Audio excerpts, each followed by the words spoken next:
विश्वास सबसे पूंजी है किसी भी राजनेता की। ये वो कमल का फूल नहीं है जो धूप में मुरझा जाएगा। ये तूफानों में भी इंसान की नैया को खेता है। मिट्टी के बर्तन की तरह होता है, एक बार टूट गया थूक लगाते रहो, गूंद लगाते रहो, फिर जुड़ता नहीं। जो विश्वास था मोदी साहब पे वो चकनाचूर हो गया है। जो लहर थी 2014 की वो कहर बन गई है आम आदमी पे, जहर बन गई है आम आदमी के लिए। मोदी साहब सिर्फ पूंजीपतियों की, बड़े बड़े पूंजीपतियों की कठपुतली बन के रह गए। किसान जब भी 2 लाख रुपए 5 लाख रुपए देनदार होता है, मुनियादी कराते हो, ढोल पिटवाते हो, जलील करते हो, नीलामी करवाते हो। तो अडानी साहब की बिल्डिंगों की नीलामी तुमने क्यों नहीं करवाई? वो देश का पैसा है, 1 लाख करोड़ देनदारी है। तुम लोग प्रेस वाले छापते नहीं हो, पता नहीं क्या तुम्हारी भी सुमड़ी में घूम रही है, मुझे समझ नहीं आता। मैं इतनी बार बोल चुका, चलाओ, बहुत ठोक के चलाओ। सत्य प्रताड़ित हो सकता है, पराजित नहीं होता है। एक बात, ये बात, योद्धा वही जो जूझे रण के अंदर। सर, आपके ऊपर भी सवाल उठा रहे हैं आप। मैं कह रहा हूं, साहब से जो जप्फी मारी, मैं कह रहा हूं वो इशू यहां उठा रहे हैं जब आपके मध्य प्रदेश आने पे। मैं कह रहा हूं वो तो रंग ले आई करतारपुर साहब का। 15-16 करोड़ लोगों के लिए वो अमृतदायी सिद्ध हो गई। वो राफेल डील तो नहीं थी। अंबानी साहब की डूबी हुई 7500 करोड़ रुपए की कंपनी, हाँ, डसॉल्ट 10 रुपए का शेयर 1100 में खरीदती है। वो ये डील तो नहीं थी। हाँ, डीलें करते हो, मखौटे लगाते हो। क्या मिली है ऐसे लोगों से जिनकी फितरत छुपी रहे, नकली चेहरा सामने आए, असली सूरत छुपी रहे। ये नकली चेहरा जो है ना, मुखौटा उतार के फेंक दिया है लोगों ने, याद रखना। बोलो, अंबानी साहब 45,000 करोड़ के देनदार हैं। किसान को तो जेल में ठोकते हो, नीलामी करवाते हो। गरीब की बेटी मरे तो कोई ना जाए, और अमीर की बकरी मरे तो सारे जाएं। हैं? पूछो इनसे।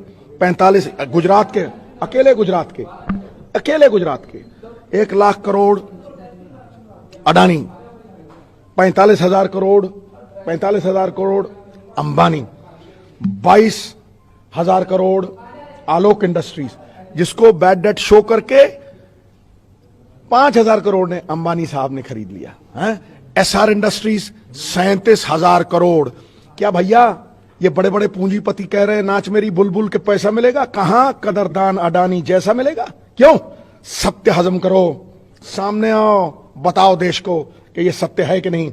सुनो, यूपीए के टाइम 2 लाख करोड़ के एनपीए थे, और सब सरकारी बैंकों के हैं। कोई प्राइवेट बैंक का नहीं है मेरे दोस्त, कोई प्राइवेट बैंकों का नहीं है। क्योंकि सरकारी बैंकों में पॉलिटिशियन फोन करता है, दे दो, हमारे दोस्त हैं, हमारे बच्चे इनके वकील हैं, दे दो, दे दिया। 2 लाख करोड़ के यूपीए के टाइम पे थे, आज 15 लाख करोड़ के हैं। आप उन बड़े बड़े पूंजीपतियों को जेल में क्यों नहीं ठोकते? आप उनसे पैसे क्यों वसूल नहीं करते? 15 लोग राजन लिस्ट में, मोदी साहब बताएं आज तक क्यों नहीं इशू की? 1400 लोग सुप्रीम कोर्ट में, जेठमलानी साहब से बड़ा वकील तो कोई नहीं। लिंकनस्टाइन बैंक, एचएसबीसी बैंक, स्विस बैंकों में 50% और नोट बढ़ गए। तो अगर आप सोचते थे कि ब्लैक मनी हिंदुस्तान में है, कोई बोरियों में नहीं छुपा के रखता मोदी साहब। ब्लैक मनी जो है कोई मंजों के नीचे छुपा के नहीं रखता। ब्लैक मनी यूरो के रूप में, डॉलर के रूप में, पाउंड के रूप में विदेशों को तगड़ा कर रही हैं, और हमारा रुपया डूबता चला जा रहा है। दूसरी बात, यदि आप कहते थे कि हिंदुस्तान में ब्लैक मनी है, तो 99.3% वापस कैसे आ गए? और अमित शाह जी ने ब्लैक मनी को पर्पल गुलाबी कैसे कर लिया? 735 करोड़ रुपए अमित शाह जी के अहमदाबाद के बैंक में 5 दिन में जमा होते हैं। अगर 1 घंटे में जमा कराने हो ना 2.5 लाख, तो 12,000 लोगों को जमा कराना पड़ेगा। मैं कह रहा हूं 12 लोग थूक से गिनते हैं नोट, वो कोऑपरेटिव बैंक 12 लोग जमा करा जाए, मैं टांगों के नीचे से निकल जाऊं। सुन लो और सुन लो, प्रधानमंत्री सुन लो ना, मैं कह रहा हूं, सुन भैया, किसी इंडिविजुअल से कुछ करवा दो, उसका कुछ फर्क पड़ता है? मैं उनकी माता जी का आदर करता हूं, लेकिन मैं भारत माता का भी आदर करता हूं, जिसका चीरहरण हो रहा है। यहां रेप 21% बढ़ गए, यहां 15 करोड़ रेप है, मध्य प्रदेश नंबर 1 आ गया। छत्तीसगढ़ में 27,000 औरतों को अगवा करके मंडियों में बेचा गया। बेटी पढ़ाओ बेटी बचाओ, क्या क्या तथ्य रह गए इनके? 15 साल पुरानी गाड़ी है ये, धुआं मार रही है काला, लोग कह रहे हैं बदल दो इसको। ये मृग तृष्णा थी कि ये होगा ये होगा, देखा ना मृग तृष्णा, पानी यहां है, 15 साल इस मृग तृष्णा में गुजरे, लेकिन आज सच्चाई सबके सामने आ गई। और नवजोत सिंह सिद्धू सिर्फ सच के लिए लड़ता है। सुन ले, बात बड़ी तगड़ी कर रहा हूं मैं। योद्धा वही जो जूझे रण के अंदर, मित्र वही जो समय पे काम आए, योगी यति मानव की मति, सत्य के मार्ग पे चल के ही परम पद पाए। पूछो नरेंद्र भाई मोदी से, लगाते हैं गांधी साहब की ऐनक, बनाते हैं पटेल साहब का पुतला, ठीक है कि नहीं, बहुत अच्छी बात है। लेकिन गांधी जी जब कोई निर्णय लेते थे आंख बंद करके सोचते थे कि भाई मेरा निर्णय का कतार में जो आखिरी आदमी खड़ा है बेहाल है, उसको कैसे असर करेगा। किसान बर्बाद, आम आदमी बर्बाद, आबाद कौन? अडानी। क्या अंदर की बात है, क्या लक्ष्यकोजी बात है ऐसी कि भाई आप इनको कुछ नहीं कहते, किसानों को अंदर ठोकते हो, किसानों की नीलामी कराते हो, हैं? अपना कोहड़ बढ़ता जाए, दूसरों को दवा बताए। आपने 2,70,000 करोड़ रुपए इन अमीरों के माफ कर दिए, उसे कहते हो इंसेंटिव, और किसान को देते हो अगर 5 रुपए तो उसको कहते हो सब्सिडी। क्यों कर्जे माफ नहीं किए तुमने? और तुम्हारी फ्लैगशिप प्रोग्राम्स जो हैं, मेरे पास देखो आंकड़े हैं सारे, इनके फ्लैगशिप प्रोग्राम्स जो है, नेशनल स्किल डेवलपमेंट कॉर्पोरेशन 2013 में जो उन्होंने बनाई थी स्किल डेवलपमेंट की, सिर्फ 12% लोग उसमें सेटल हुए हैं। फिर इन्होंने कहा कि हाउसिंग फॉर ऑल, 5 करोड़ लोगों के लिए घर बनाने थे, 25 लाख के लिए बने हैं। कस्में, वादे, प्यार, वफा, सब बातें हैं, बातों का क्या है? क्या है? फरेब है। और ये जो ऑयल है, देखिए तेल के ऊपर इन्होंने 450% ड्यूटी लगा दी, डीजल के ऊपर डीरेगुलराइज कर दिया। यूपीए ने नहीं किया था। ये 56 इंच की छाती से कुछ नहीं होता, दिमाग से सब कुछ होता है।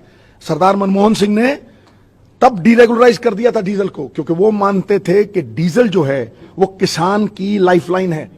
इन्होंने डीरेगुलराइज कर दिया डीजल को, डीजल पे 450 गुना ड्यूटी बढ़ा दी, पेट्रोल पे 211 गुना ड्यूटी बढ़ा। सुनना, बड़ी जबरदस्त बात है ये, इनको जवाब नहीं आएगा। जब $150 का एक बैरल था तेल इंटरनेशनल मार्केट में, सरदार मनमोहन सिंह ने 80 रुपए से ऊपर नहीं जाने दिया। सरदार थे, असरदार थे, राइट।